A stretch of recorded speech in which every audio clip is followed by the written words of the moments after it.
I have watched the UEFA Champions League for a long period of time.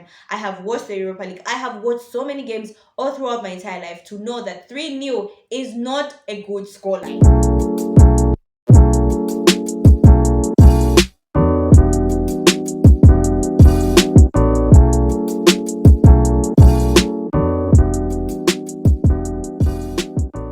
So hi guys, welcome back to my YouTube channel, Football with Priscilla. I'm Priscilla, obviously. So hi guys, welcome back to my YouTube channel. And ladies and gentlemen, today I just want us to talk about the Manchester United versus Atletico Bilbao game in which we saw Manchester United beat Atletico Bilbao 3-0. But before we get into the video for today, make sure you share, like, and subscribe. Make sure you share, like, and subscribe, and do turn your notifications on, ladies and gentlemen, to know when next I post a video. And can I just throw this in there? Ladies and gentlemen, we are on the road to 600 subscribers, so make sure you share, like, and subscribe. Okay, let's get into the video for today. So ladies and gentlemen, Manchester United played Atletico Bilbao at Atletico Bilbao Stadium, okay? And these are the players that both teams fielded in. For Atletico Bilbao, in goal there was, and pardon me for the pronunciations that I'm going to make because I am trying my literal best. So ladies and gentlemen, their goalkeeper, because I can't pronounce his name for the life of me, okay? His name starts with the letter A. Agi Zebal, I think. I'm sorry if I botched his name. Then in defense, they had DeMarcos, they had Vivian, which was a very interesting name. They had Alvarez, then they had Berchiche. Then on their midfield, they had Ruiz, they had Juargeza, I don't know, but on their midfield, they had Ruiz and Juargeza. In their forward line, they had Iñaki Williams, they had, this is another name I can't pronounce for the life of me, Beregua, pardon my pronunciation. They have Nico Williams, and up front, they had Sanadi. Yeah, they had Sanadi. Oh my god, these names are so hard for me to pronounce. I just know I have wrongly pronounced all these people's names. I should have first heard their pronunciations. My bad. Okay, so for Manchester United, in goal we had Onana. Then back three we had Victor Lindelof, we had Maguire, we had Euro. Midfield we had Mazarawi, Ugarte, Casemiro, Dorgu. Then we had Garnacho, Bruno sitting right behind the striker who was Rasmus Højlund. Now, ladies and gentlemen, Manchester United obviously went with a 3-4-2-1 formation, or if you want to say 3-4-3 formation. Bilbao went with a 4-2-3-1 formation. Okay, they went with a 4-2-3-1 formation. Okay, that is how Atletico Bilbao were set up. Now, let's get into the points for today. I think you all know how every Manchester United fan right now is feeling. We're ecstatic, we're excited, we're absolutely amazing because I honestly think none of us saw that game coming. But those people that are so optimistic, who by the way I admire. Me, I was hoping for a draw. Okay, I was like, let's just draw at Atletico Bilbao and then try and win at Old Trafford because I did not see Manchester United beating Atletico Bilbao 3-0. Granted, obviously, the red card had a big impact on the game. But you know what? That should not take away from the fact that Manchester United, ladies and gentlemen, played absolutely well before the red card. So the first point that I want to talk about, ladies and gentlemen, is first 15 minutes, Atletico Bilbao were coming at us. Like, I was just like this. I was just biting my nails. I was like, this is bad. Like, this is really, really bad. They were coming at us. I think Iñaki Williams had the chance. I think, what's his name, this guy? So Sanadi had a chance. Like, Atletico Bilbao created chances. They were coming at us, even though we were controlling the game to some degree, even in the first 15 minutes. But Atletico Bilbao really had the energy, really had the intensity. And can I just say this? The Atletico Bilbao stadium, the atmosphere was insane. Like, I was not in that stadium, but like from the structure of the stadium and the voices, I mean, how Manchester United players were not intimidated is crazy. The atmosphere was absolutely insane. And I hope Old Trafford will be as loud or even louder. But yeah. So first 15 minutes, Atletico Bilbao was throwing everything they had at us, right? But I think, and there was a point at which also Manchester United couldn't play out from the back because Atletico Bilbao kept on choking us, right? They kept on running for each and every ball, fighting us at the back, and I was like, oh my gosh, we're gonna make a mistake and then we're gonna concede. Lindelof almost we almost considered a goal off of Lindelof because he made a mistake because they did not give us any breathing space. But by that, in as much as we can say that, I think Manchester United, I like the fact that they tried to control the tempo of the game. Atletico Bilbao was flying, they were intense, and Manchester United was just calm. Like they were just chilled, passing the ball, trying to slow down the tempo of the game. So overall, I think the first half and the second half. I mean, we can't really talk about the second half because after Manchester United scored 3 goals, it's like they removed the leg off of the pedal and they were just chilled. I know Atletico Bilbao tried to get in the game, but they were 10 men down and they were so confused. But you know what? I think overall Manchester United had control of the game.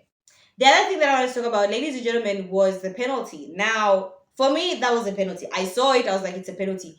The red card came as an absolute shock to me. And I literally was like, what? Like I think the whole world was shocked because yes, we expected it to be a penalty after the replays, but we did not expect it to see a red card. Then after hearing and understanding the rules, apparently that was a deliberate foul and he stopped him from a goal scoring chance, and the defender was not going for the ball, so that was a straight red card. That is why that red card was given. And I was like, well, I don't even know what was going through that Atletico Bilbao's defender. Like, why would you pull someone in the penalty box?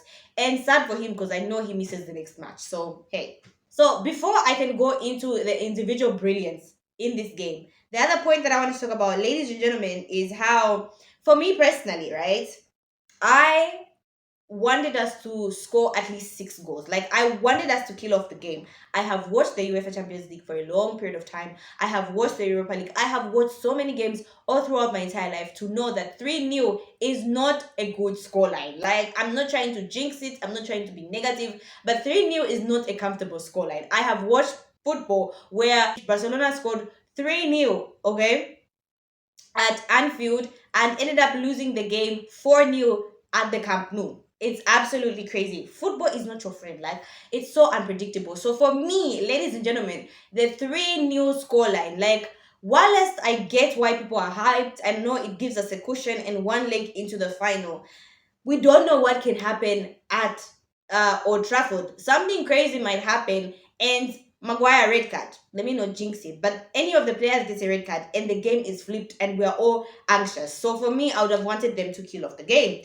Now let's talk about the individual brilliance and the Manchester United players that were just absolutely on fire on Thursday. Okay, so first of all, ladies and gentlemen, Harry Maguire. Some are calling him Yamal Maguire. Some are calling him Maguire C. Some are calling him Usman Maguire Bele. Like, I was like, you guys need to like, pictures are circulating of Harry Maguire on Ronaldinho's body. Like, it is absolutely crazy. So, listen, Harry Maguire, the first, that cross. I never thought in a million years. Harry Maguire dribbled a player, guys. Harry Maguire dribbled a player and served an absolute beauty of a cross, which obviously Ugarte ended up heading towards where Casemiro was, and Casemiro ended up heading the ball into the net. But everything came from Maguire, and it's funny. I think Ganacho, was it Ganacho or Bruno Fernandes, who was literally shouting like, bring the ball," and Harry was like, pause. I have vision. I've been watching Lionel Messi's games. I have been watching Modric's games. I know what I'm doing. That was an absolute beauty of a cross. And can we just say this? I remember 3-4 years ago when I plus a lot of fans were like, you know what, we're done with Harry Maguire. You can go through my videos. I remember I made a video with regards to Harry Maguire. The time he was receiving a lot of criticism, and the video was entitled is it criticism or is it bullying? Because it's reached a point where, oh my gosh, people were coming at Harry Maguire and everyone just wanted him to leave.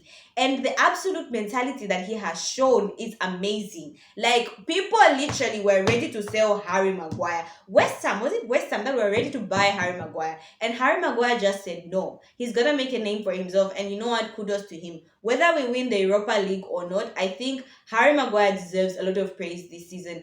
Defensively and offensively, he's been absolutely amazing. Like, it's like another spirit has taken over him. Roberto Carlos type of spirit. Like, it's absolutely crazy. David Beckham, is that you? So you know what, ladies and gentlemen, kudos to Harry Maguire. Deserves a lot of credit. What a cross that was. The other player that I want to talk about, ladies and gentlemen, Bruno Fernandes. Like, I remember a lot of people have been saying Bruno Fernandes should go. Amongst the players that Ruben Amorim should get rid of, Bruno Fernandes is one of them. I have criticized Bruno Fernandes, but I don't think we should sell Bruno Fernandes. I keep on saying this. He has been an absolute revelation for us. After Ahmad got injured, Rashford left, Sancho left, Anthony left. We had Ghana there trying. Mino injured. It's like Bruno Fernandes was like, fine, I'll do it myself. Like you could see he was carrying the whole Manchester United because of so many injuries. Isn't it crazy, ladies and gentlemen, how Bruno Fernandes is the one player that doesn't get injured? Like I don't remember when Bruno was out for 2 months, 6 months. Like he's just ever playing all the games and he's never injured. I do not want to jinx it. I honestly do not want to jinx it. But it's absolutely crazy how he takes care of his body and he's always fit and he's always ready to play every game. I was watching his interview yesterday and the interviewer, she was like, Bruno, don't you get tired of playing every single game? You play almost every single game. And he's like, yeah, I know that, but I tell my coach and the physio when they're telling me like, oh, are you tired? I tell them, listen, I will have a lot of time to rest when I die, which was very funny and interesting. But you know what? To have a mentality like that, that is why Bruno is putting out numbers as much as he is. How many goals does he have in the Europa League? It's insane for a midfielder. I think he's going to 40 goals and assists in this season, and this is one of Manchester United's worst seasons. Like, it's absolutely crazy. Bruno had 2 goals, ladies and gentlemen, a penalty and an absolute beauty of a strike yesterday. So you know what? Bruno Fernandes has been absolutely immense for us. Another shout out, ladies and gentlemen, Casemiro. Big game Miro. Okay? I always say this. If you get a fresh team and you put kids there, yes, you have the energy, yes, you have the intensity, but you lack something that is very important for each and every team to have, and that is experience. Casemiro has played for Real Madrid. Casemiro has been on the biggest stage. It doesn't get bigger than where Casemiro has been. So if you want a player to be on your team for experience, you want the likes of Casemiro because he has seen the lot. Okay, the man has played Messi so many times. He understands what it means when they say the stakes are high. It's interesting how he always finds himself in those heading positions. Like he's always scoring a beauty of a header. His positional awareness in and around the 18-yard area when there's a cross, okay, when there's a corner, when there's a free kick, is absolutely ridiculous because it's either he misses it by an inch or the goalkeeper saves it, or at least something happens when Casemiro is heading. Like he's an absolute amazing player, and you know what? His experience was shown yesterday. I think he managed to understand. Like yes, he understands the pressure Manchester United players are in, and he just calmed down. Like I understand Garnacho is under pressure. They want to show off. Hoyland was to show off. You know, Dogu was shaky in the beginning. Ugarte was also shaky. But to have the likes of Casemiro, to have the like of Bruno Fernandes and Harry Maguire going like, guys, calm down. We got this. This is how we're going to play. So you know what? It's absolutely amazing that we have the experience that is Casemiro. Special shout out, ladies and gentlemen, as well to Garnacho and Rasmus Hoyland. Now, for me, Garnacho was an ever consistent threat. He kept on running at that Bilbao defense, and we could see there is actually a weakness to that Atletico Bilbao defense. And what the weakness is, pace. Their defenders are not that pacey is one thing I noticed. That is why they kept on conceding so many fouls. Garnacho was running at them. Imagine a fully fit Ahmad on the right and a Garnacho running at that Bilbao defense. Havoc, okay? Absolute havoc. So you know what? Garnacho created a lot of chances. It's sad that his goal was scored out for an offside, but he really was a constant threat. Rasmus Hoyland, I know a lot of people, because he didn't score the goals, will be like, oh my god, what does Rasmus offer us? I will always stand on these words. I am a huge Rasmus Hoyland fan because of the type of striker that he is. I prefer traditional strikers. But also yesterday, ladies and gentlemen, he was fighting for the ball. He was fighting the defenders. And he's the reason we even got the penalty in the first place. He was positioning himself. All Rasmus needed at that point was a tap in, and that defender pushed him. So you know what? Yesterday, Rasmus Hoyland was a constant threat, and he kept the backline he kept the backline busy, right? He really kept the backline busy. Overall, ladies and gentlemen, I think it was an amazing game, and it was a very interesting game for Manchester United, considering how far we've come, considering the position that we are in the Premier League. When you hear that you're playing a team like Atletico Bilbao, it does not instill confidence in you after seeing how Manchester United have been faring so far. But you know what? When you don't expect it the most, Manchester United absolutely turn up. A lot of people have concluded that Manchester United are going to be in the final. Personally, for me, I'm not going to make that call. I really hope that is what happens. I have watched football. I have seen football turn on its head, and people lose their minds, and people are dying, and just like your pressure is up because you can't believe the craziness that has happened. So yes, we are one leg in the final, but before people can make noise, because Manchester United fans, we have no humility in us whatsoever.